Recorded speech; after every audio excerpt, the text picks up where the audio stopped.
Dayam Gola Plestaya Bhutale Shrimad Bhakti Pramodaya Puri Goswamiti Namini Namam Vishnu Padaya Krishna Pestaya Bhutale Shrimati Bhakti Vedanta Swamiti Namini Namam Vishnu Padaya Krishna Pestaya Bhutale Shrimati Bhakti Rachaka Shiradevu Swamiti Namini Namam Vishnu Padaya Krishna Pestaya Bhutale Shrimati Bhakti Siddhanta Sarasvati Goswamiti Namini Jai Shri Brahma Madhvaguda Sarasvat Sampadaya Ki Jai.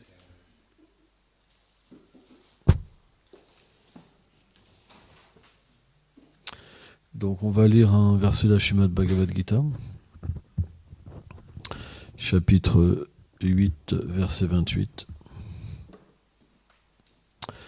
Vedeshu gyasum tapasum chevam dinachu yad punyat fadam padishtam Achitta tatsalam idam vidityadvam yogit param stanam upati chadyam. Celui qui suit la voie de la dévotion surpasse les résultats pieux obtenus par l'étude des Védas, par l'accomplissement de sacrifices, d'austérités, d'actes charitables et d'actes intéressés. Acquérant la connaissance que je t'ai énoncée, il atteint la demeure suprême et transcendantale. Commentaire. Selon Srila Vishvacharita Thakur, dans ce verset, en répondant aux 8 questions d'Arjuna, le Seigneur Krishna décrit le bénéfice qu'une personne peut atteindre en recevant cette connaissance spirituelle, avec les mots Tal Salvam et Punya Phalam. Il explique que toutes les récompenses atteintes en accomplissant les activités pieuses, comme l'étude des Védas, l'accomplissement du sacrifice, l'ascétisme et les pénitences, la charité, les activités philanthropiques et autres, sont facilement atteintes par celui. Ah non, j'ai une crise d'asthme. Ouais, je veux bien. C'est les fleurs.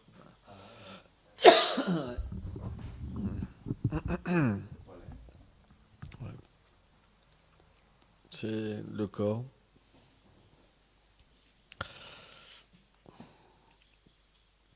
En réalité, tous les bénéfices sont insignifiants comparés à ceux qu'atteint celui qui a développé la pure dévotion pour Krishna. À travers cette dévotion, il atteint son royaume transcendantal et une association éternelle avec lui. Bien que la supériorité du service de dévotion ait été décrite antérieurement, elle est ici davantage clarifiée. Ce chapitre établit sans équivoque la suprématie du pur service de dévotion sur toute autre voie.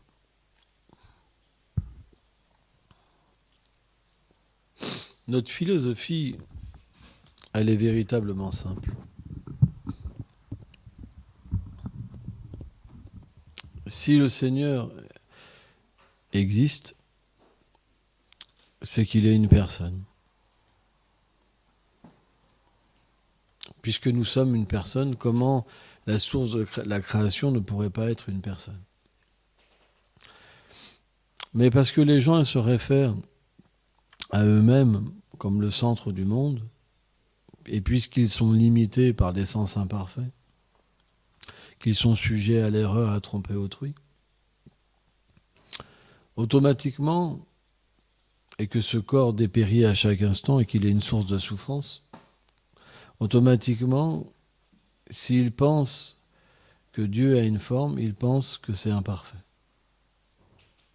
Et aussi, quand Krishna dit Aham Sarvasya Prabhava, que tout émane de lui, ils pensent que c'est pas possible que d'une personne tout émane. Parce que rationnellement, on ne peut pas contenir l'infini dans quelque chose qui est défini. Vous comprenez ce principe, cette logique matérielle. Donc naturellement, les gens sont des impersonnalistes. Hier, je regardais un petit documentaire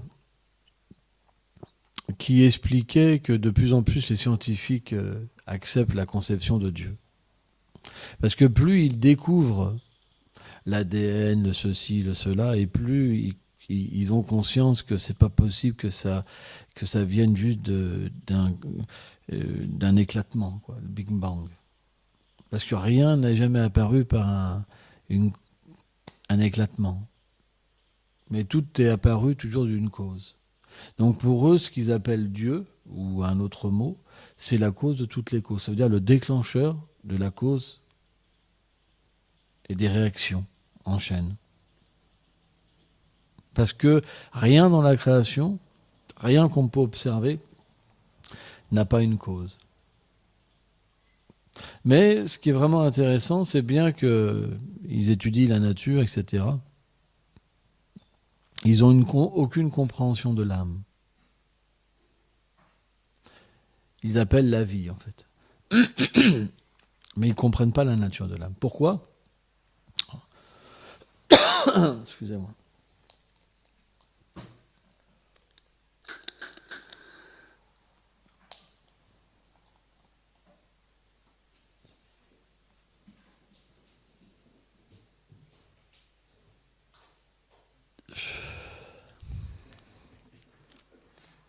Pourquoi ? Parce que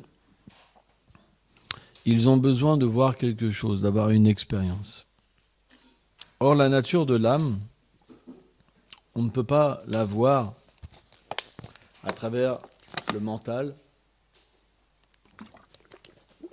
l'intelligence, le faux ego, l'essence matérielle. C'est impossible. L'expérience de l'âme, on peut la voir simplement par la grâce de l'âme suprême. Donc, à moins de s'abandonner au Seigneur suprême, ce n'est pas possible de comprendre la nature de l'âme. C'est pourquoi, dans le Srimad Bhagavad Gita, dans la Bhagavad Gita, le Seigneur enseigne la Vishvarupa, la méditation sur sa forme universelle. Et c'est ce que font finalement les scientifiques. C'est ce que font les religieux. Parce que quand les religieux y présentent Dieu, ils présentent une belle fleur, la création, les chrétiens, les musulmans, tous.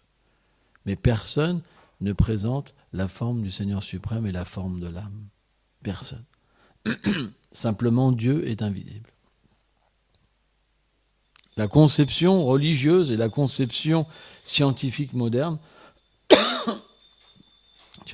c'est que la cause de toutes les causes, Salva Kalam Kalanam, est invisible. Et maintenant, pourquoi elle est invisible ?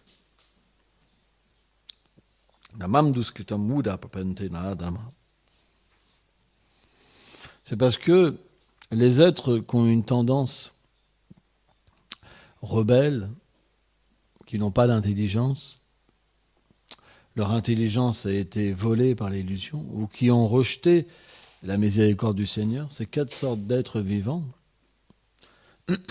dû à leur inqualification, ils ne peuvent pas accepter que le Seigneur ait une forme. C'est pour ça que, quand il vient dans ce monde, le Seigneur, en fait, ne force jamais personne à l'accepter. Il vient dans sa forme. Il explique ça. Mais, par son pouvoir, Yogamaya, il reste voilé à qui il désire. Parce qu'il est tout puissant. Par exemple, vous avez, vous aussi, le pouvoir de rester voilé à qui vous voulez, quelque part. Vous pouvez, par exemple, être quelqu'un de très riche et prendre un vieux vêtement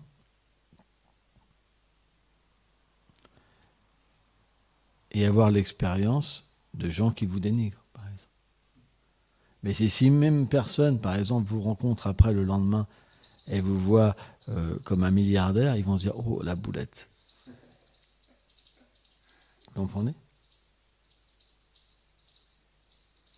Il y a cette histoire que Bhakti-Vibhuda Bhanu Goswami Maharaj, il racontait. Il y avait tout un rassemblement de scientifiques, de grandes personnalités qui avaient été invités, et une de ces personnes était venue, quoi, et puis il était venu mal habillé. Donc ce genre de soirée, vous venez en smoking, tout ça. Et il l'avait retiré, il l'avait interdit à la porte. Il dit, mais c'est moi. Non, Donc il était revenu, il s'était changé, et là il l'avait laissé passer. Et donc il y avait un super buffet, parce que dans ces réceptions-là, il y a vraiment un super buffet, quoi. Tu vois, des centaines de préparations. Et donc ce monsieur-là, il a commencé à mettre la nourriture, au lieu de la manger, dans sa poche. Et donc, c'était bizarre, quoi. Donc, ils lui ont demandé pourquoi il faisait ça. Il dit, parce qu'en fait, c'est mon costume que vous avez invité, mais pas moi. Donc, je nourris mon costume.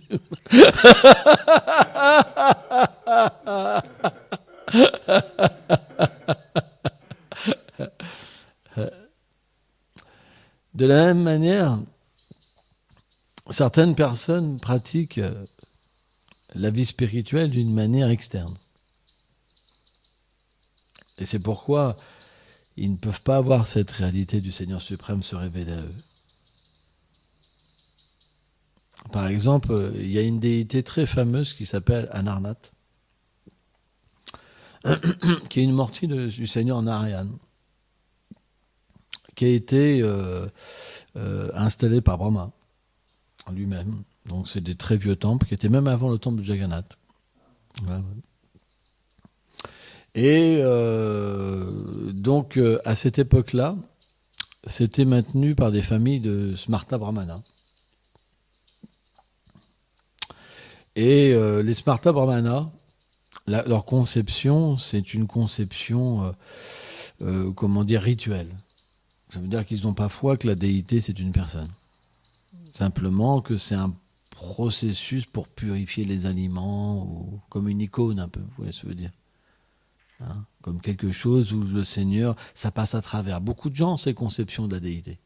Les Mayavadis, par exemple, ils adorent les Pancha-upasana, les 5 divinités, pour simplement devenir une partie du Seigneur suprême. Donc, beaucoup de gens ont cette conception impersonnelle, la plupart. Et donc, un jour, ce qui s'est passé, c'est que, comme c'était des familles de Smarta qui faisaient l'adoration, donc à chaque naissance, ça donnait une autre famille, une autre famille, une autre famille, une autre famille. Il y a un moment, il n'y a plus assez de dons parce qu'ils vivent avec l'argent reçu par les déités. C'est Smarta Brahmana, c'est un business, quoi, quelque part. Et à un moment, donc, il n'y avait plus assez par les donations qui étaient reçues au temple pour nourrir les gens. Donc ils ont commencé à aller à Jagannath Puri pour aller mendier, pour nourrir la déité, mais en fait, c'était pour nourrir eux, quelque part. Ils prennent les restes. Et donc, quand c'était, alors c'est les principes de Smarta Brahmana, c'est que tant de temps c'est une famille, tant de temps c'est une famille, et ça tourne. Vous comprenez ? Et donc, quand c'est venu le moment d'une des familles, le père, il avait un fils, mais qui n'était pas expérimenté dans le puja, il connaissait rien du tout. Et donc, il lui a dit, mon fils, là, tu vas être obligé d'adorer la mortie. Donc il l'a formé très rapidement. Il a dit c'est simple, tu dois lui offrir du riz sucré et assure-toi que le Seigneur mange bien. Et donc sa femme cuisinait.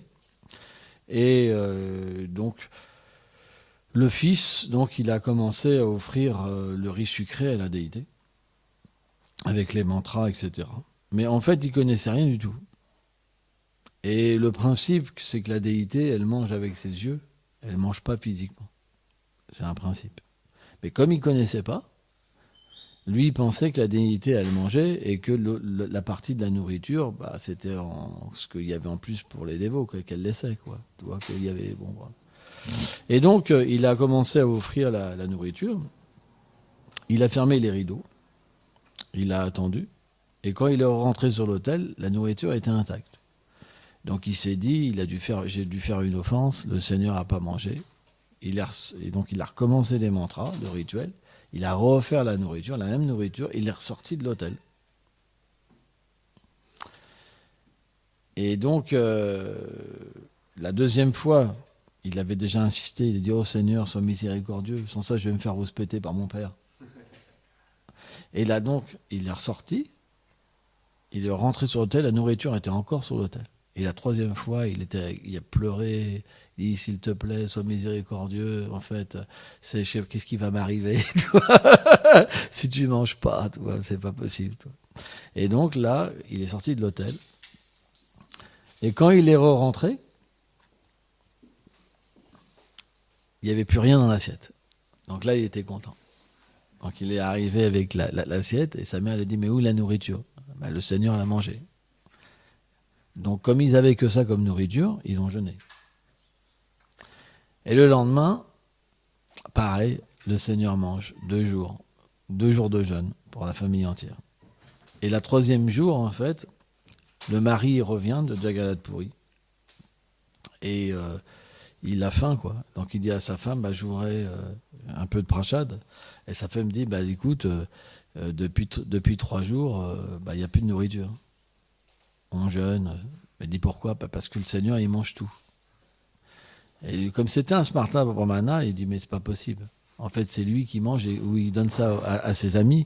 Et donc il a commencé à voir son fils et à lui mettre une sauce. Il dit, mais pourquoi la nourriture ne revient pas? Pourquoi tu la manges? Mais je la mange pas, papa. C'est le Seigneur qui la mange. Mais on n'a jamais vu de la pire manger. Et il s'est vraiment mis en colère. Quoi. Vraiment, vraiment, vraiment. Et donc, il lui a quand même laissé refaire l'offrande. Et il s'est mis derrière un pilier. Et donc, il savait que le fils qui était derrière le pilier, mais il dit, mais s'il te plaît, tu peux pas me faire ça, Seigneur.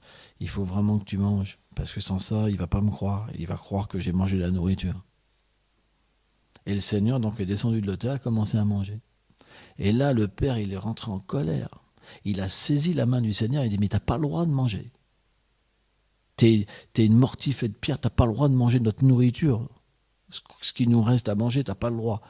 Et là, en fait, il y a du riz brûlé qui a été sur le corps d'Alarnat. Et ça a brûlé le corps du Seigneur.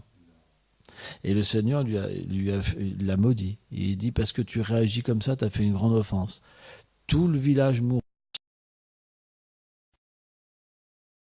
sa forme de déité. Et aujourd'hui encore, on voit les brûlures sur la forme du Seigneur. Incroyable. Alors, à Jagannath Puri. C'est l'endroit où le Seigneur Jagannath, le Seigneur Chaitanya Prabhu, quand il a vu cette mortie, il s'est roulé sur le sol et il y a encore les trous par terre, en fait. Tellement que le Seigneur était en extase en face de cette déité-là. C'est une déité très spéciale. Et en fait, quelques jours après, tout le village est mort, sauf le fils, en fait.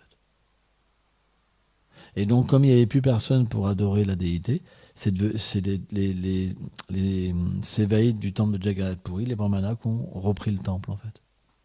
Voilà. C'est un peu l'histoire de ce temple, quoi, résumé rapidement. Donc, si on adore la déité de cette manière-là, il n'y a rien qui se passe. On doit adorer la déité personnellement, en ayant une relation personnelle. Parce que si on n'adore pas Krishna, et adorer Krishna, ça ne veut pas dire forcément être sur l'autel. Mais le Mangalarti, par exemple, le fait de regarder Krishna, de lui parler, et lui révéler notre cœur, c'est des principes de la dévotion. Si Krishna est satisfait avec notre adoration, alors on devient rapidement un pur dévot. La déité, chez la Bhaktivedanta Narayana Goswami Maharaj, explique bien que dans cet âge, le Sankirtan Yaga est le sacrifice, le chant des saints noms est le sacrifice recommandé, mais les autres processus, ils sont encore valables. Simplement, c'est plus difficile à atteindre la perfection. Mais celui qui a une spontanéité à travers la déité, il peut directement, en fait, devenir qualifié, recevoir le Prema. Parce que Radha et Krishna, c'est la même Radharani, c'est le même Krishna. C'est simplement parce que on est comme des Smarta Brahmana, on est simplement omnibulé par les règles. On est simplement dans des règles. On nous a dit, si tu fais ça, tu auras tel bénéfice, si tu fais ça, tu auras tel bénéfice. Et finalement, on vient, pas spontanément, pour aimer Krishna, mais pour avoir un bénéfice. Parce qu'on sait que c'est la loi, les Vaishnavas, il faut que je sois là au Mangalarti, mais on ne se lève pas avec amour. On ne va pas voir Krishna avec amour. On ne va pas glorifier les Vaishnavas avec amour. Et c'est ce qui diffère d'un dévot qui ressent des sentiments et d'un dévot qui ne ressent rien. C'est qu'il y en a un qui comprend que c'est la réalité, qui comprend que c'est simple, l'amour. L'amour, c'est simple. Ça veut dire que si tu frappes à la porte s'ouvre. C'est simple, l'amour. Mais si on est très compliqué, alors ça devient compliqué. Et surtout, l'amour, ça veut dire l'humilité. Dans cette terre de l'amour qu'est Vrindavan, il y a une dépendance totale. Parce que celui qui goûte l'amour, il se sent très déchu. Parce que l'amour spirituel, quand il rentre dans l'être vivant, elle le met dans un état d'humilité tellement humble. Parce qu'il dépend. Parce que c'est tellement beau, merveilleux, c'est un goût tellement merveilleux qu'il devient dépendant. Comme un drogué, quelque part. Et c'est rien du tout, parce qu'un drogué, il devient dépendant de quelque chose, mais ça le met dans une mauvaise condition. Alors, il est prêt à arnaquer même les plus grands amis. Il ne voit que la drogue, il ne voit plus d'amis, il ne voit plus rien. Mais l'amour de Dieu, c'est complètement différent. C'est que ça vient vous toucher l'être et ça vous rend tellement humble que vous êtes prêt à tout faire pour avoir cet amour. Et donc, automatiquement, comme les Vaishnavas sont les réceptacles de cet amour-là, naturellement, un dévot, il devient comme une abeille au pied des Vaishnavas. Parce que les pieds des Vaishnavas, chez Guru, c'est un apanma. Kevala Bhakti Sanma. Parce que les pieds des Vaishnavas, c'est le coffre de la Bhakti. Donc automatiquement, quand Bhakti Puri Maharaj disait l'humilité, c'est l'ornement d'un Vaishnava. Pourquoi cette humilité, c'est l'ornement? Parce qu'il rentre en contact avec quelque chose qui fait qu'il devient possédé par le fait de devenir comme une abeille. Intoxiqué. Quand on est intoxiqué, on ne regarde plus si quelqu'un nous aime ou si quelqu'un ne nous aime pas. Quand on est intoxiqué, on ne regarde pas si on est bien habillé ou mal habillé. Quand on est intoxiqué, on ne sait plus si c'est le jour ou si c'est la nuit. Et c'est ça que donne l'association des dévots. Parce que on peut voir facilement, quand on chante seul, par exemple, si on n'a pas de goût, si on n'a pas de réalisation, c'est difficile de chanter. Mais dès qu'on est ensemble, dès qu'on se rassemble pour chanter, ça devient facile. Vous avez jamais remarqué ça? Donc les dévots qui ne comprennent pas l'association, quand ils restent seuls, à un moment, ils dépérissent. Par exemple, je vais vous donner un exemple bête. Vous avez un temple, par exemple. Vous avez des familles toujours au temple. Si vous avez une famille qui ne vient plus au temple, elle se dessèche, parce qu'elle n'a plus l'association des Vaishnavas. Donc à un moment, elle peut même penser, tellement elle s'achèche, et elle se fait une vision du temple, quelque chose d'ordinaire. Parce qu'il n'y a pas une alimentation, il n'y a pas assez d'alimentation, d'association. Et ces personnes-là, ils peuvent par exemple aller ailleurs et s'associer plus, et à ce moment-là, s'ils s'associent plus ailleurs, ils peuvent ressentir plus de goût. Mais ça ne veut pas dire qu'ailleurs, il n'y avait pas ce même nectar. C'est simplement parce qu'ils l'ont délaissé. Vous comprenez? C'est pourquoi c'est une mauvaise vision de penser que dans un endroit, c'est inférieur à un autre endroit. Là où il y a des purs dévots, là où il y a la miséricorde, il y a ce goût, en fait. Il y a ce pollen, le pollen sacré des pieds lotus du Seigneur Ali. Comment dire, on peut véritablement se piéger nous-mêmes en graduellement s'intéressant à autre chose que la bhakti, gagner de l'argent, courir après l'argent. En fait, qu'est-ce que dit Bhaktivedanta Narayana Goswami Maharaj ou les Acharyas? On ne peut pas avoir plus que ce qu'on doit avoir. Vous n'aurez pas 1 € de plus que ce que vous devez avoir. Vous ne pourrez pas rallonger votre vie.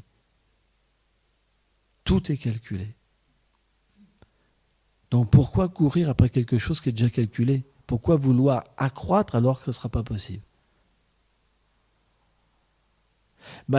Les Acharyas ils disent même que si quelqu'un, par exemple, ils prennent l'histoire de Sudam Vipra, parce qu'il avait mangé le casse-croûte de Krishna, il a pris la réaction de devenir pauvre. Et un jour, il a eu beaucoup de nourriture et il l'a perdu. Même si vous gagnez de l'argent, vous aurez des amendes, vous aurez des problèmes, la voiture va casser, l'argent devra disparaître. C'est pour ça que les Acharyas, ils expliquent, ne courez pas après l'argent. Ne courez pas après une belle femme, après des enfants, parce que tout est destiné.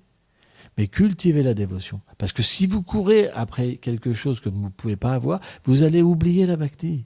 Vous allez souffrir, et après vous allez mettre la faute sur les autres.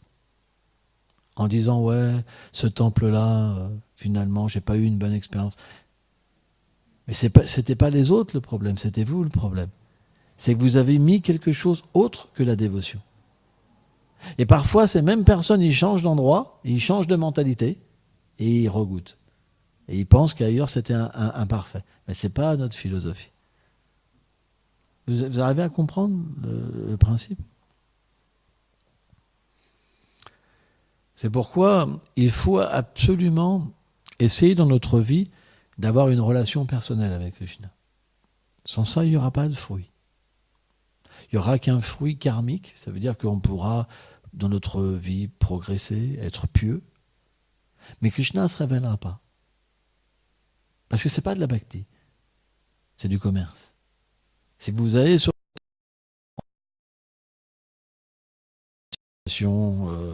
ma petite femme, mes petits-enfants, voilà. Vous n'allez pas pouvoir voir Krishna. Hein. Vous allez voir juste vos désirs matériels et être heureux d'avoir une belle fortune, une belle voiture, par exemple. En comprenant que tout ça, c'est illusoire et que la vérité de votre relation avec le Seigneur suprême, c'est la chose la plus importante et que vous voulez la développer, alors Krishna va vous donner une réalisation. Quand vous allez commencer à adorer sa forme, vous allez commencer à être attracté, Krishna. Vous allez commencer à être attracté et à ressentir dans votre cœur tellement de sentiments, en fait. Au point que vous aurez même du mal à faire l'arti. Parce que quand les sentiments dévotionnels rentrent, même si c'est des ombres de sentiments, ils créent une manifestation dans le corps comme le corps qui tremble, comme les larmes, par exemple. Ou même on peut devenir bloqué. Tellement, quand ces sentiments rentrent, en fait, ça prend possession, en fait, du corps. Et à ce moment-là, naturellement, vous allez pouvoir avoir une expérience et vous direz, waouh, mais qu'est-ce qui se passe? En fait, c'est pas de la pierre que j'adore. Le Seigneur est directement là. Et là, vous allez sentir une joie, mais tellement merveilleuse. Vous allez comprendre que là, véritablement, vous avez fait le choix, le bon choix dans votre vie. Parce que personne ne peut vous donner autant de bonheur. Mais si vous arrivez sur l'autel en colère, vous devrez en prendre les réactions. Comme ce brahmana qui a accusé le Seigneur de lui prendre sa nourriture. C'est balèze quand même. Il a vu le Seigneur personnellement et il lui a pris le bras pour lui empêcher de manger. C'est balèze. Bon, ça ne doit pas être un être ordinaire quand même en fait.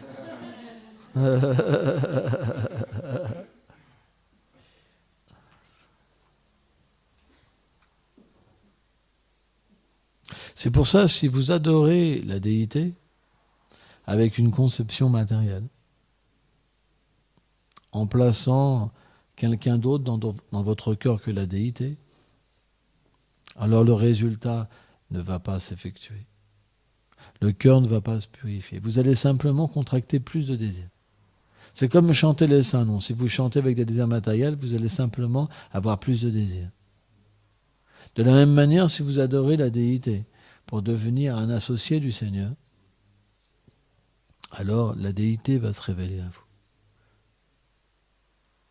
Par exemple, moi j'ai rencontré beaucoup de dévots qui étaient des pujaris, apparemment extérieurement dédiés, mais dans leur cœur, ils n'aimaient pas vivre avec les dévots. Ils ne voulaient pas vivre en communauté. Parce qu'ils ne comprenaient pas que le temple du Seigneur, c'était sa demeure. En fait. Ils vivaient lui. Et donc, leur but, c'était de sortir du temple. Et finalement, quand ils sont sortis du temple, leur désir a simplement augmenté. Et ils n'ont jamais développé la dévotion. Et graduellement, ils sont tombés. Parce que Krishna nous donne une opportunité qui est inconcevable. Si vous devenez un pujari, vous pouvez, dans cette vie même, intégrer les divertissements du Seigneur. Parce qu'ils sont manifestés sur l'autel. C'est pourquoi on doit faire vraiment attention avec quelle mentalité on va sur l'autel. Et qu'est-ce qu'on dit sur le Dham, sur le territoire, la demeure du Seigneur suprême. Il faut faire vraiment attention. C'est normal de venir avec un cœur impur. La plupart, ils adorent Dieu pour être heureux dans ce monde. La plupart, dans les temples, ils chantent, ils sont sérieux. Une fois qu'ils sont mariés, ils ont eu ce qu'ils veulent. Et puis, après, ils progressent plus. Ou même ils arrêtent de chanter graduellement. Parce que c'est plus important de s'occuper des enfants et du business. Mais c'est dommage. Il y a une opportunité véritablement de développer tellement d'amour. C'est pourquoi il faut être personnel. Il faut donner son cœur. Bhaktivedanta Narayana Maharaj disait on doit donner son cœur à Krishna. Et après le reste, ça suivra. Il y a un verset, Yatko aussi, Anasi. Ce verset-là, en fait, Krishna dit tu dois m'offrir comme les résultats de tes actes. Mais ça, c'est Nishkarma Kama Yoga. C'est pas de la pure bhakti. La pure bhakti, c'est qu'on s'offre. Et après, notre adoration devient pure. Et s'offrir au Seigneur, c'est plus avoir aucune possession dans ce monde. C'est pour ça que Bhaktivinoda Thakur, dans ses chansons, il dit « Tu es devenu ma famille, ma demeure, tout, Seigneur. » Penser qu'on a une propriété indépendamment du Seigneur, c'est une illusion complète. Le corps, c'est l'énergie du Seigneur. L'âme est l'énergie du Seigneur.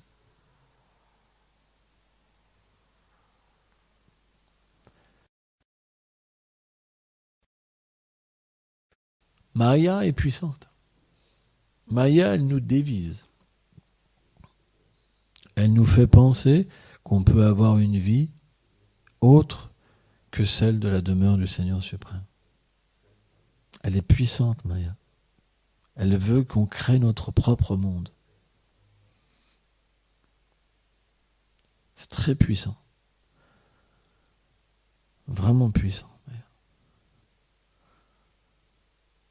C'est quoi notre propre monde? C'est notre petite demeure avec un époux, une femme, des enfants, notre petit monde et notre conception.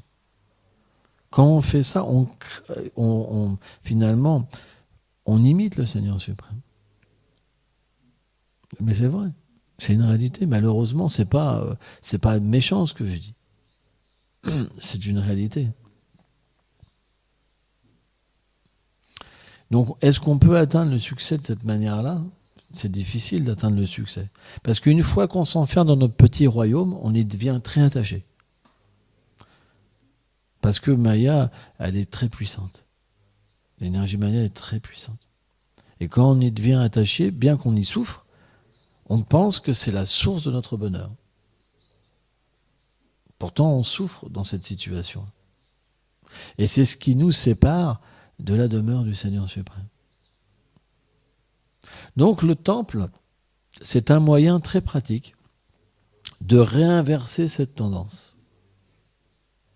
Ça veut dire qu'on n'habite pas chez nous, on habite dans la demeure du Seigneur suprême. Premièrement, parce qu'on ne peut pas faire ce qu'on veut. Quand on habite chez nous, on se lève à l'heure qu'on veut. Quand on habite chez nous, on fait ce qu'on veut. On est notre propre contrôleur. Mais quand on... Ouais ou pas? Et c'est là que c'est difficile. Parce qu'on n'a pas forcément tous envie d'être sous la juridiction du Seigneur suprême. Et c'est pour ça que la vie communautaire, la vie de temple, elle est dure, elle est super dure. Parce que ceux qui vivent à l'extérieur, ils ne peuvent pas comprendre ce que c'est la vie de temple. Donc parfois, ils critiquent les dévots. Bon, c'est tout le temps comme ça, de toute façon. Mais quand on vit dans un temple, si on n'est pas abandonné, on souffre. On n'a qu'une envie, c'est de s'en aller, on est mal, on bouge tout le temps.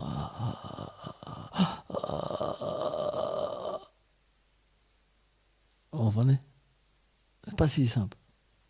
Mais si on est abandonné et qu'on comprend ce principe, qu'on habite dans la demeure éternelle du Seigneur suprême, et qu'il m'a accepté comme son serviteur, à ce moment-là, on goûte une félicité qui est inconcevable. Il se révèle à nous directement. Quand on va aller dans la cuisine, Radharani elle-même va venir pour nous aider. On va pouvoir entendre ce qu'il faut mettre comme ingrédient. Elle va même nous dire, pas plus de sel, pas plus de poivre. Parce que c'est la demeure du Seigneur suprême. Et c'est Radharani, la chef de la cuisine. Un pur dévot, il a cette expérience directe. Ne pensez pas que c'est pas vrai. Alors, je ne parle pas pour moi, c'est pas ça. Mais quand il prend la cuillère, il va sentir lui-même qu'il est investi de pouvoir et qu'il y a quelque chose de supérieur. Il est juste un assistant, en fait, de la filiation spirituelle et des servantes de Srimati Radharani. C'est un endroit tellement élevé. Habiller Krishna, ouah baba. Toucher le corps de Krishna, beau. Mais si on ressent rien, pourquoi? C'est parce que on n'habite pas dans la demeure du Seigneur suprême, mais on a pris possession de cette demeure. Et c'est possible. Vous comprenez? On prend la place de Yashoda, on prend la place des Saki. Et on veut directement habiller Krishna. Et à ce moment-là, le Seigneur, il reste comme de la pierre. Et on souffre. Même quand on habille Krishna, ça devient dur. Moi, une fois, j'ai eu cette expérience.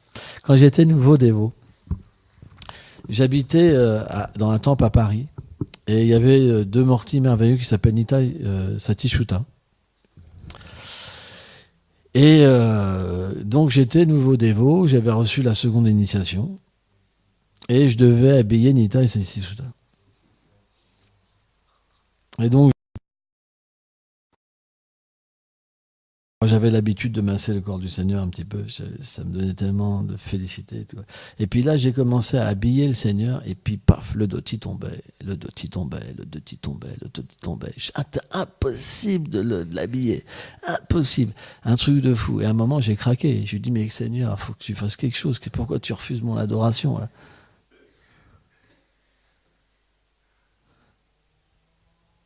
Parce que Krishna, quand on l'adore, il veut 100%. Il veut qu'on soit vraiment pour lui. Et à ce moment-là, j'ai pu l'attacher.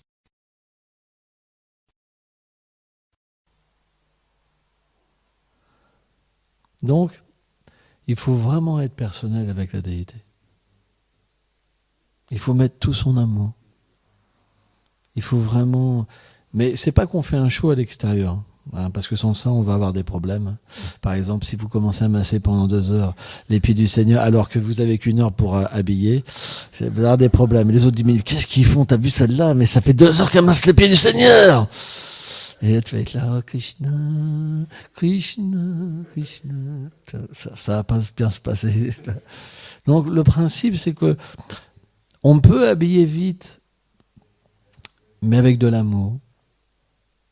Voilà. Parce que Krishna, il veut jouer. Il sait pas qu'il... Voilà.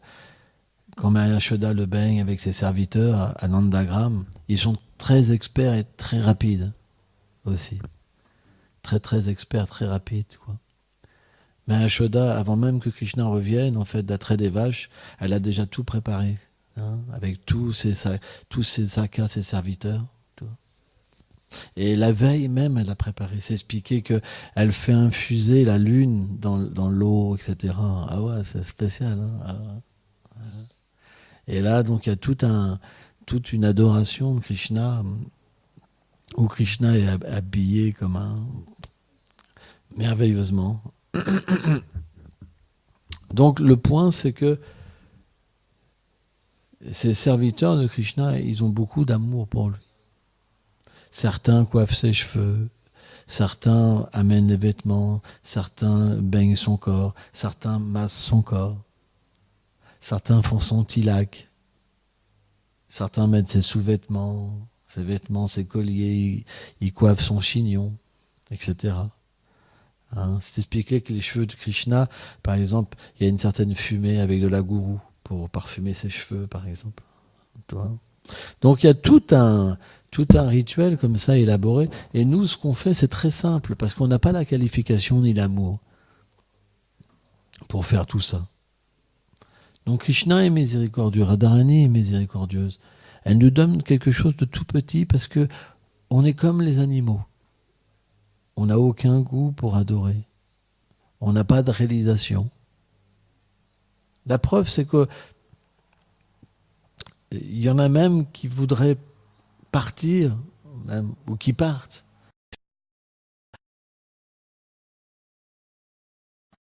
Vous n'êtes pas qualifié, mais il m'en dit, il vient sous cette forme-là, et il vous propose de venir l'habiller. Vous vous rendez compte? C'est quand même quelque chose de spécial, la déité. C'est la forme de miséricorde du Seigneur suprême. Vraiment. Parce que sans ça, on ne pourrait pas avoir ce contact avec lui. C'est pour ça que les êtres, les Skrituno, les Muda, Papalante, Naladama, etc., tous les êtres qui sont des natures, même des êtres démoniaques, quoi. Hein. Asula. Hein. Ils ne peuvent pas accepter, parce qu'ils ne veulent pas s'abandonner. Ils veulent être Dieu, ils veulent leur royaume. Et il y a encore ça en nous. Créer notre royaume. Moi je sais, ben, Jean, je vais vous révéler quelque chose, c'est quand j'étais jeune dévot, parce que c'était pas facile de vivre au temple, c'était vraiment difficile. Et à cette époque-là, il fallait que je distribue 80 livres par jour, il fallait que je cuisine, il fallait que j'habille les mortilles, il fallait que je cuisine le matin pour les déités, que je cuisine pour les dévots. Il y avait 35 dévots. Ça, c'était que le matin. L'après-midi, il fallait que je distribue 80 livres, et j'allais prêcher en plus, et le soir, j'allais distribuer du prachad. Donc c'était des journées, il y en a qui se plaignent ici, mais je veux dire que je dormais 2 heures par jour, des fois. Même 1 heure, 3 heures, je dormais pas mon quota de... Et c'était une vie assez difficile, parce qu'il y avait quand même beaucoup de politique aussi, dans des temples, c'est pas facile. Et donc, moi, mon projet, c'était me marier, je voulais me marier, pour faire mon petit royaume. C'était mon but, je voulais me marier pour faire mon petit royaume. Mais c'était pas le plan de Krishna. Et par exemple, j'ai failli me fiancer avec une Mataji, une dévote. Mais Krishna s'est toujours interféré dans mes plans. Toujours. Et dans ma relation Donc à un moment, c'était caduque. Vous comprenez? Parce que toutes ces expériences que j'avais, j'obtenais plus Krishna qu'une Mataji ou ceci, cela. Donc à un moment, j'ai abandonné l'idée de me marier. Parce que je voyais que c'était pas possible pour moi. J'ai essayé 2 fois ou 3 fois. Et à chaque fois, c'était pas possible. Et donc, je suis devenu brahmachari. Hein? Mais voilà, Krishna, il a aussi son mot à dire. Si on prie Krishna sincèrement, qu'on devienne son associé, qu'on pleure et qu'on le désire vraiment, alors il va nous protéger. Des fois, le mental va partir. On sera attiré par le monde matériel, par l'indépendance, par ce monde matériel.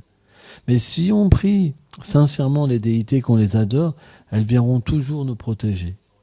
Elles nous enverront, par exemple, un mari ou une femme qui ne voudra pas partir du temple ou qui voudra simplement la pure dévotion, par exemple. Et de cette manière, on sera obligé de suivre. C'est le principe de Krishna. Krishna, si on n'a pas la force par nous-mêmes, il nous envoie d'autres personnes qui vont nous aider à progresser. C'est un principe très actif, le Seigneur suprême. Pourquoi? Parce que si on fait le puja et qu'on l'adore, Krishna ne nous oublie pas. Il me dit, ah, elle m'a adoré, maintenant elle veut partir? Ou il m'a adoré, maintenant il veut partir? Je ne vais pas permettre ça. Et le Seigneur va casser tous les plans. Tout ce qu'on voulait, on ne l'aura pas. Parce que ce n'est pas bon pour nous. Imaginons par exemple quelqu'un qui a une faiblesse spirituelle, qui a déjà du mal à se lever le matin dans un temple, qui a déjà du mal à pratiquer. Imaginez-vous qu'elle est un chez elle.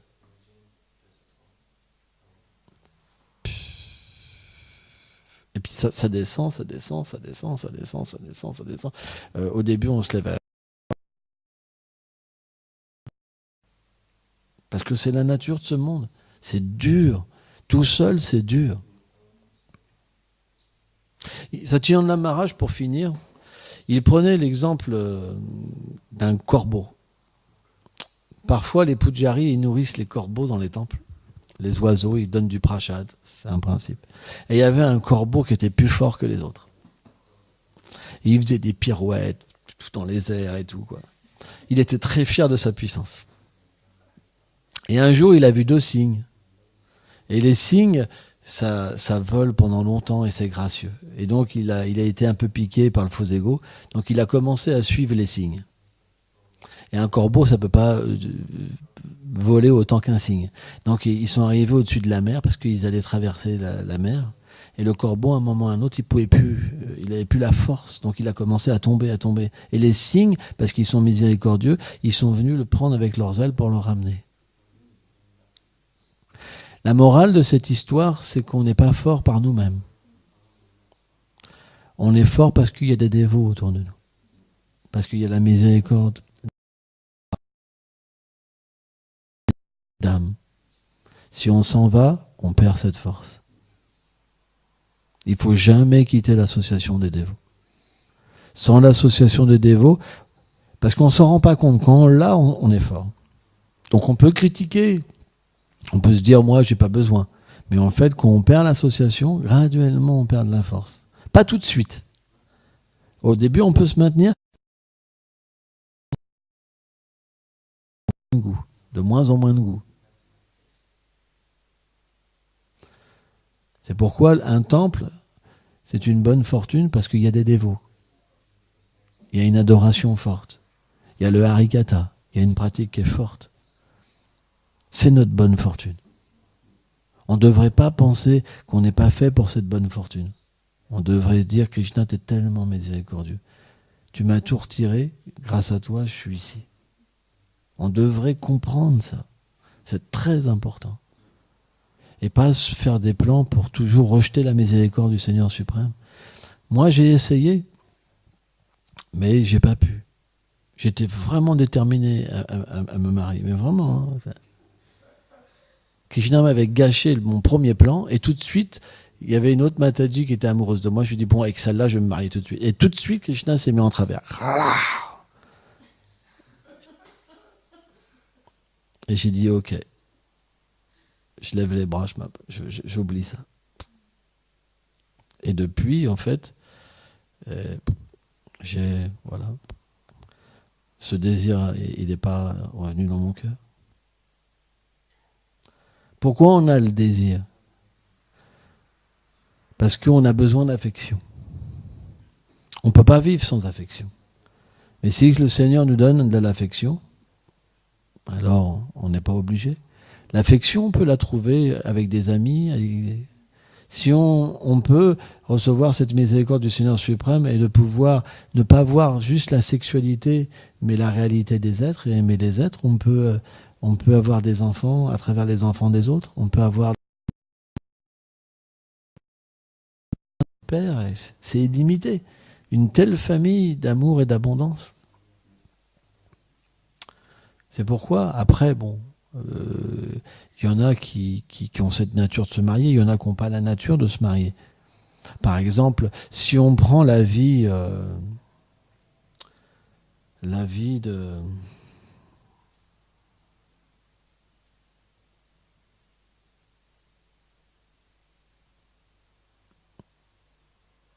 Gita Govinda.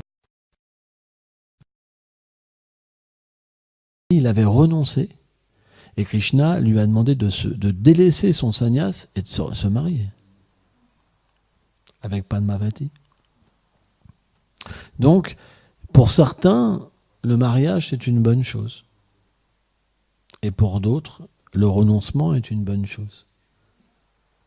Si c'est la miséricorde du Seigneur suprême qui est derrière. Si c'est nos désirs, on ne pourra pas rester en renonçant. Parce que ça sera pour la fierté et la gloire. Si c'est notre désir d'être grihasta, on ne pourra pas atteindre la perfection non plus. On va se plonger dans les désirs matériels. Et le résultat de ces désirs, c'est qu'à un moment ou à un autre, on restera...